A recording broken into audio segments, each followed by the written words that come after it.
Buonasera e ben ritrovate amiche e amici dell'atletica. Le convocazioni per i campionati europei di cross in programma a Dublino il 12 dicembre confermano le speranze della fila regionale. Della squadra azzurra che volerà in Irlanda, 40 atleti, 20 uomini e 20 donne, ci saranno anche Samuele Della Pietra, Trieste Atletica, nelle promesse e Ilaria Bruno, Bruniera Friuli Intagli, nelle junior. Della Pietra, carnico di Cercivento, è allenato da Roberto Furlanic e ha ottenuto il pass sfoderando un crescendo di condizione nelle 3 prove di selezione. L'atleta, cresciuto tra le file dell'Aldo Moro Paluzza, il 7 novembre a Levico Terme, Trento, ha chiuso sesto tra gli under 23, per poi cogliere la quinta piazza la settimana successiva a Osimo, Ancona. Ma la prova che ha sorpreso tutti e convinto i tecnici dell'Italia a dargli questa chance è stata la Carsolina Cross, la gara di casa, dove Samuele ha chiuso la sua fatica al 6° posto assoluto e al 2° tra gli under 23. Spero che questa prima esperienza internazionale, ha detto Della Pietra, sia un buon viatico per costruire un futuro ancora più roseo. Ora la testa è rivolta a questa esperienza azzurra, ma il mio sguardo è volto anche al 2022 perché voglio continuare a crescere. Ilaria Bruno è nata a Pordenone nel 2002 e vive a Cordenons. Cresciuta nel settore giovanile della Liberta Sporcia, dal 2020 è passata alla corte di Ezio Rover nell'Atletica Bruniera Friuli Intagli. Per l'atleta del tecnico Matteo Chiaradia la convocazione era scontata, visto che nelle 3 prove di selezione ha ottenuto altrettanti primi posti. Sia la Bruno che Della Pietra a Dublino faranno l'esordio in azzurro e saranno accompagnati dall'incoraggiamento e dal sostegno di tutte le componenti dell'atletica regionale. Da ricordare infine che Nega Crippa, che quest'anno al Centro Sportivo Esercito dopo tanti anni alla Trieste Atletica, e Joyce Mattagliano, nata nella Triveneto Trieste, cresciuta nell'Atletica Bruniera Friuli Intagli e infine accasatasi anche lei con l'Esercito, sono stati inseriti rispettivamente nella squadra senior e nella staffetta mista di cross. La FIDAL regionale ha dedicato un pensiero sul proprio sito a Giuseppe Nicolazzi, storica figura dell'atletica scomparso recentemente. Sentiamo. I più giovani non hanno avuto l'opportunità di conoscerlo, perché da tempo le condizioni di salute non gli consentivano la presenza in campo, dove aveva trascorso un'ampia fetta della sua vita. Fondatore e primo presidente dell'ACT Trieste, ora Trieste Trasporti, responsabile regionale della Marcia, posto attualmente occupato dal suo allievo Diego Cafagna, Nicolazzi è stato un infaticabile animatore dell'atletica giovanile triestina. Era nato a Trieste il 7 agosto 1935 e si è spento sabato 27 novembre all'età di 86 anni. L'elenco dei suoi atleti è infinito, a cominciare dal già citato Diego Cafagna, che ha partecipato ai Giochi Olimpici di Pechino 2008, per proseguire con Claudio Giancotti, Raffaele Rinaldi, Elena Verzegnassi, che ancora detiene il record regionale assoluto dei 5.000 metri di marcia, ed Elisa Raia. Ma non c'è stato solo marcia nella luminosa carriera di Nicolazzi. Se pensiamo che la grande velocista muggesana Micaela Ardessi è stata una sua scoperta. Alla moglie e alle 2 figlie le più sentite condoglianze da tutta l'atletica del Friuli Venezia Giulia. E ora il riconoscente omaggio di Diego Cafagna al tecnico che lo ha cresciuto. Sentiamo. Purtroppo Giuseppe Nicolazzi ci ha lasciato, Pino per noi atleti. Io personalmente gli devo tutto della mia carriera, perché è stato lui a scoprirmi e aveva un fiuto veramente nel scovare talenti, non solo della marcia, e purtroppo tutta l'atletica regionale piange veramente una gran persona, un grande allenatore che sapeva comunicare e sapeva trattare benissimo con gli atleti, veramente un gran allenatore, il mio allenatore. Il giovane atleta, come e perché fare sport in modo ottimale. È stato questo il tema di un convegno tenutosi nella sala consiliare del comune di Maiano. Organizzato dalla Libertas Maiano nell'ambito delle manifestazioni collaterali del trofeo Città di Maiano, il convegno era patrocinato dalla locale amministrazione comunale. A fare gli onori di casa è stato Luca Snaidero, consigliere della Libertas Maiano e coordinatore del trofeo Città di Maiano. Dopo i saluti dell'assessore comunale allo sport Omar Vidoni e del presidente provinciale della FIDAL di Udine Massimo Patriarca, la parola è passata ai relatori. La dottoressa Caterina Driussi, medico chirurgo specialista in medicina dello sport, e il dottor Francesco Nardone, laureato in fisioterapia e mezzofondista di livello nazionale. La dottoressa Adriutti ha analizzato e relazionato sul tema relativo all'esercizio fisico e i benefici che l'attività motoria apporta nel giovane atleta per il raggiungimento del completo sviluppo.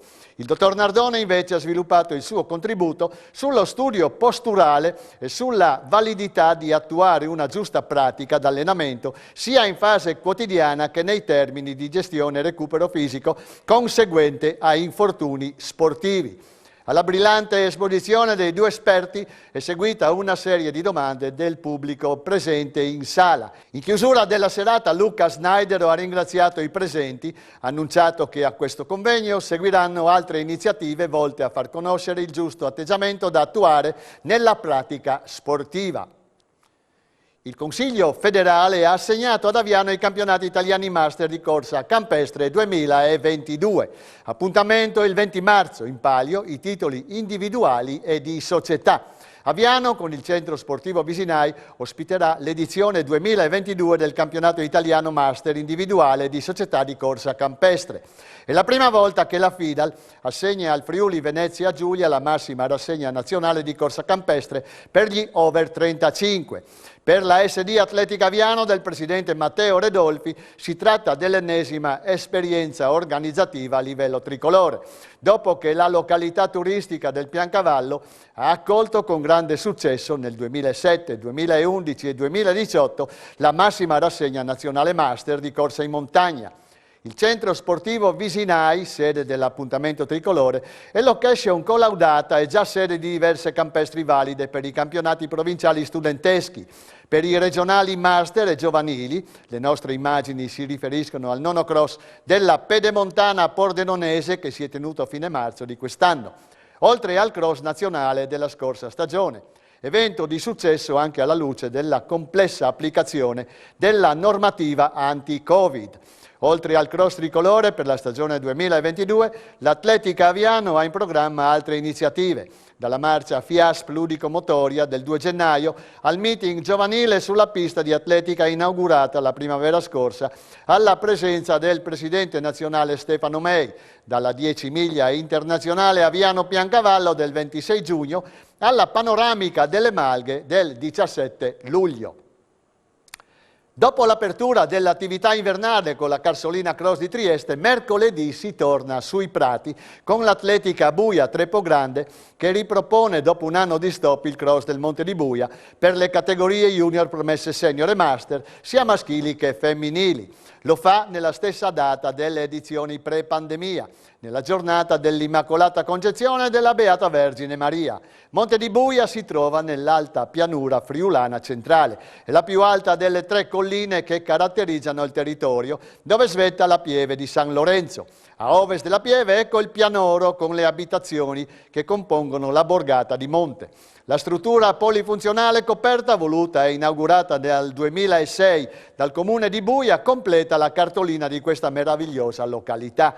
Nel 2019 lo spettacolo naturale era stato condito dalle imperiali galoppate dei crossisti, creando quella miscela esplosiva ed esaltante che oggi tanto ci manca. Un burundiano, Oliver Ira Baruta, aveva vinto quell'edizione piena di campioni. Sarà spettacolo anche stavolta, con un parterre di gambe d'autore che rispondono ai nomi dell'etiope Damte Kasu Taye, Atletica San Biagio, del keniano Kosea Kiplagat Kemunian, VCO Sport Project e tra le donne dell'etiope Asmera Volkeba, podistica Torino, mentre tra le ragazze di casa fari puntati su Arianna Del Pino. 2 anni fa vinse tra le senior la gara che era valida come prima prova del Grand Prix CSI. Ecco il programma. Ore 8.30 ritrovo giurie e concorrenti, 9.30 5 km junior femminili, ore 10 7 km promesse senior femminili, master over 35 e junior maschili, ore 11 10 km promesse senior maschili e master over 35, alle 12 premiazioni.